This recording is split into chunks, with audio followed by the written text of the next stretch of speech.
अस्सलामुअलैकुम वरहमतुल्लाहि वबरकातुहू।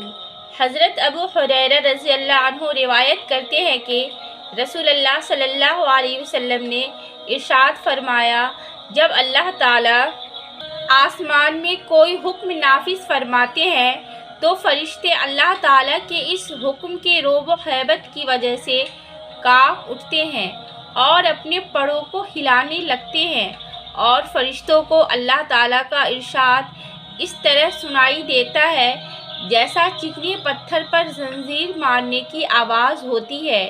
फिर जब इनके दिलों से घबराहट दूर कर दी जाती है तो एक दूसरे से दरियाफ्त करते हैं कि तुम्हारे परवरदिगार ने क्या हुक्म दिया। वो कहते हैं कि हक बात का हुक्म फरमाया, और वाकई वो आली शान है, सबसे बड़ा है। यूँ जब फरिश्तों पर हुक्म वाज़ेह हो जाता है तो वो उसकी तामील में लग जाते हैं। अस्सलामु अलैकुम वरहमतुल्लाहि वबरकातुहू।